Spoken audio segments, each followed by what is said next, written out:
Untuk asesmen dari tahun 2020 sampai 2021, kemudian proyek pengadaan barang dan jasa, komitmen fee proyek dari tahun 2019 sampai 2021 kan gitu.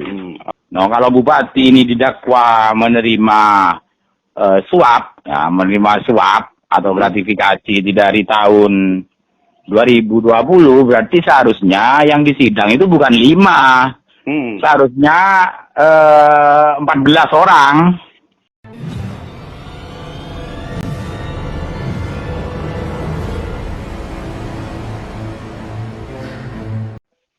Halo. Assalamualaikum, Pak Lawyer.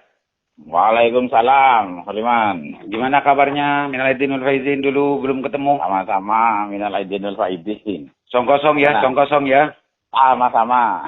Ya. Pak Risan, saya dengar Pak Risan sekarang aktif lagi untuk mendampingi Pak Bupati dalam menghadapi proses persidangan sekarang. Ya. Sebetulnya sejak kapan proses persidangan ke Pak Bupati, Pak Risan? Sidang Pak Bupati itu sebetulnya sebelum hari raya kemarin ya, itu sudah pembacaan dakwaan. Pak Risan, sebagai pengacara yang sudah aktif lagi untuk mendampingi Pak Bupati, pastinya kan sudah, kalau dakwaannya sudah dibacakan, pastinya kan sudah dibaca dan dipelajari. Sebetulnya apa-apa saja yang bisa diceritakan oleh Pak Risan terkait struktur dakwaan yang diberikan oleh jaksa KPK? Kalau dakwaannya itu kan, saya tidak usah nyebut pasalnya, nanti tak kirim aja lah anunya, soft copy dakwaannya, karena sudah dibacakan, jadi di depan persidangan untuk umum, jadi publik sudah bisa memiliki nanti. Pak, secara umum saja Pak Risan, apa saja dakwaannya? Secara umum intinya begini, Pak Bupati itu didakwa untuk asesmen dari tahun 2020 sampai 2021, kemudian proyek pengadaan barang dan jasa, komitmen fee proyek dari tahun 2019 sampai 2021 kan gitu. Garis besarnya 3 poin itu ya? Hanya ya, tidak 2 poin. Asesmen. Tidak. Ini kan kalau kita lihat di sini, kalau urusan asesmen, kalau Bupati ini didakwa menerima suap, ya, menerima suap atau gratifikasi dari tahun 2020, berarti seharusnya yang disidang itu bukan 5, seharusnya 14 orang. Oh, maksudnya yang kemarin sudah melakukan persidangan, yang 5 terdakwa. Yang itu ya harusnya bukan hanya 5, ini juga sesuai dengan keterangan ahli dari KPK juga.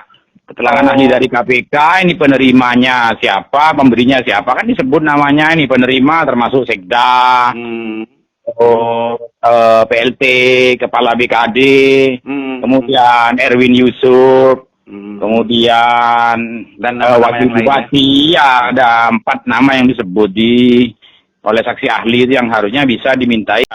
Nah, kalau Bupati ini dikatakan di sini didakwa juga menerima asesmen dari suap juga dari 9 orang yang lain, kenapa yang 9 ini tidak ikut dijadikan tersangka dan disidang juga? Oh, artinya Pak Risan menyimpulkan dari hasil pembacaan dakwaan yang diberikan kepada Bupati, mestinya proses persidangan yang sebelumnya kepada 5 terdakwa kepala dinas itu tidak cukup itu ya, justru harus lebih banyak lagi, karena di situ ada data dan hasil BAP yang dibaca Pak Risan itu tidak hanya itu ya, penerima suap, pemberi suap. Ya, jadi Bupati ini didakwa menerima asesmen dari 2020, 2021. Di 2020 itu ada 9 orang. Dan yang juga mengaku menyerahkan uang. Yang mengaku memberi uang. Nah, kalau Bupati didakwa menerima, kan harus ada pemberinya. Ya. Jadi ini kejanggalan yang ditemukan oleh dari Pak Risan terkait dengan kenapa kok bahasa saya tebang pilih gitu ya? Saya begini aja. Saya berharap mungkin belum selesai di sini. Mungkin setelah Pak Bupati ini nanti kalau memang betul dinyatakan sebagai penerima, berarti pemberinya juga harus ikut diseret dong, walaupun menyusul. Iya. Oke, Lagi pula di sini kan tidak ada peran aktif di sini, tidak ada peran aktif bupati di sini ini. Maksudnya peran aktif itu komunikasi itu semua itu antara Sekda, Kepala BKD, Erwin Yusuf, semua termasuk bukti-bukti rekaman percakapan, chat WA itu semua tidak ada peran aktif bupati di sini. Artinya Pak Bupati tidak berinisiatif ini maksudnya? Nanti di persidangan saja. Saya tidak berani. Kalau di dakwaan kan didakwa memang berinisiatif, tapi kalau dilihat dari semua bukti yang ada di kami ini tidak ada peran aktif. Belum tampak peran aktif bupati di sini. Oke. Termasuk soal penerimaan fee proyek. Kalau fee ditanggungan ke bupati itu sebesar sampai 15 miliar, itu kan kasihan, artinya nggak boleh begitu. Kalau yang diterima bupati segitu nggak apa-apa, kerugiannya dibebankan segitu. Nah ini yang terima kan banyak orang lain di sini, yang menikmati juga banyak orang lain. Pertanyaannya kenapa bupati harus bertanggung jawab sendirian gitu ya? Iya, untuk kerugian ini kan harusnya kalau memang bupati itu menerima misalnya 2 miliar misalnya, 2 miliar kan dalam Perma nomor 5 itu kan tidak bisa ditanggung rentengkan kalau memang ada kerugian yang harus dibayarkan. Oke. Jadi kalau ada ini tanggung jawab pidananya juga, ini kan baru dikembalikan, baru disita kan setelah 2 tahun, ada yang setelah 3 tahun. Sebelumnya yang menikmati siapa di sini? Banyak loh di sini. Ya, banyak ini. Nama-nama juga tertera Pak Risang ya. Sampai ada aparat penegak hukum disebut namanya di sini. Di BAP itu. Disebut namanya. Ada terima 1,5 miliar, ada yang diterima ketua DPRD. Nah, ini sumbernya dari mana? Yang dimaksud aparat hukum itu APH Bangkalan atau APH Provinsi Pusat? Bangkalan. Oh, Bangkalan ya. Bangkalan. Menarik berarti ini Pak Risang ya. Menarik dan itu tidak disita yang dari APH itu. Nah, itu tidak alami disita. Kenapa yang diterima APH juga ditanggungkan ke bupati? Apakah di situ yang poin ke APH itu APH juga pernah diperiksa oleh KPK di situ? Tidak diperiksa. Tapi nanti rencananya kita juga akan laporkan saja ini ke institusinya.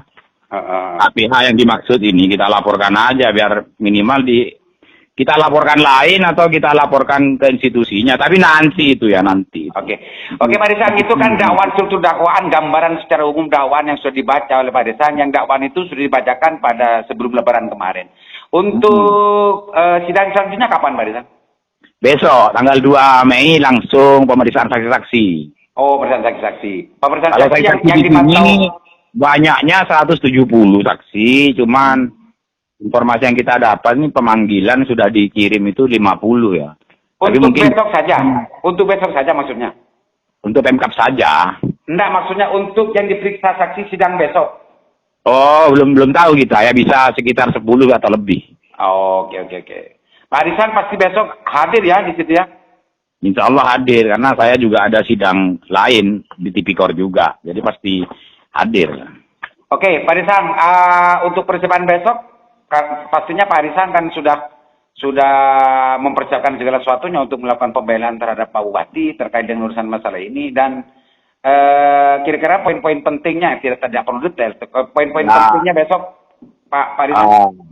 Saya belum berani mendahului ya, tapi kira-kira begini loh, kita akan gali di sini di mana peran aktif Bupati, di mana karena misalnya Erwin Yusuf mengatakan, itu masih bersaksi itu Erwin Yusuf itu, diserahkan semua ke Bupati, apakah betul diserahkan, karena sampai sekarang Bupati itu tetap mengaku tidak pernah menerima uang sampai segitu dari saudara Erwin Yusuf, kemudian tidak pernah ada inisiatif. Itu yang kita lihat, peran aktifnya, dan seolah-olah di sini kan intelektual dadernya kan Bupati, bisa jadi ada intelektual dader yang lain ya, pelaku utama yang lain di sini. Poin itu ya yang ingin didalami ya Pak Risang ya. Iya, terutama dalam ini pengadaan barang dan jasa.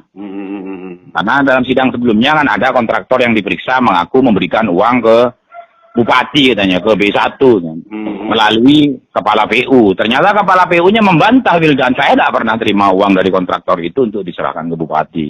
Bupati pun juga membantah. Misalnya itu salah satunya. Nanti kita gali ini. Proyeknya kan banyak di sini. Apakah betul ini setor? Oh, itu memang setor dari tahun 2019 atau 2020 sampai 2021 hanya 11 miliar, terlalu sedikit. Hitung-hitungan kasarnya ya Pak Risan ya. Ya, cuman di sini yang didakwakan KPK ini dipisah. Kalau yang Barjas ini dipisah pokir dan non pokir. Jadi yang didakwakan ke Bupati ini non pokir. Yang pokir dipisah di sini. Yang non pokir ini yang kita gali. Tapi karena di pemeriksaannya di saksi-saksi ini dinas-dinas ini kan ditanya proyeknya apa aja. Di situ yang non pokir apa, yang pokir berapa, dan ini kalau dari data yang ada ini tidak sesuai. Istilah pokir itu tercantum di dakwaan itu dah. Tergantung, ditulis non pokir kan begitu. Oke Pak Risan, kira-kira sampai berapa lama nih pemeriksaan saksi menurut perkara Pak Risan dari sekian saksi yang tercantum di situ? Oh, kalau jaksa KPK ini cepat, mereka profesional sekali dan asik sidang dengan KPK itu karena jaksanya itu subjektif tapi objektif gitu. Jadi pasti cepat ini. Tidak akan sampai untuk pembuktian dan pemeriksaan saksi ini kira-kira paling 4 atau 5 karena kita juga atau bisa lebih lah karena kita juga berusaha mempersiapkan saksi-saksi juga. Saksi meringankan juga karena di sini ada peran orang lain di sini. Ada peran orang lain yang menurut saksi ahli dari KPK itu harusnya ikut dimintai pertanggungjawaban pidana di sini. Kenapa mereka belum? Secara umum gambarannya seperti itu. Apa yang ingin disampaikan Pak Risang terkait dengan urus kasus ini sebagai closing statement-nya? Jadi kalau Bupati dalam hal ini bukan pelaku aktif di sini. Kalau tampak di semua di BAP, di resumnya, di dakwaan ini bukan pelaku aktif. Semua pelaku aktif di sini hanya pemintanya itu ada Sekda, ada Pak Rusli, ada penerimanya Pak Erwin. Ini seharusnya juga sebagai penerima. Kemudian uang-uang yang diberikan itu tidak ada yang dari tangan Bupati dan tidak ada dari tangan kepala dinas itu yang diserahkan langsung ke Bupati. Kan begitu. Jadi kita berharap ini mudah-mudahan setelah ini tetap berkembang ke yang lain karena tidak ada bedanya yang 9 orang asesmen tahun 2020 dengan yang sekarang 5 orang yang asesmen 2021 itu perannya sama. Didakwani sebagai pemberi. Oke, itu kesimpulan Pak Risang ya bahwa yang tergambar dalam surat berkas dakwaan yang dibaca Pak Risang semacam itu ya Pak Risang ya? Semacam pokoknya intinya harusnya ada terdakwa lain. Artinya tidak berhenti di sini. Oke. Makasih banyak Pak Risang ya. Kita tunggu besok atau lusa tentang masalah perkembangan waktu persidangan Pak Risang. Siap. Oke, makasih. Assalamualaikum. Waalaikumsalam warahmatullahi wabarakatuh.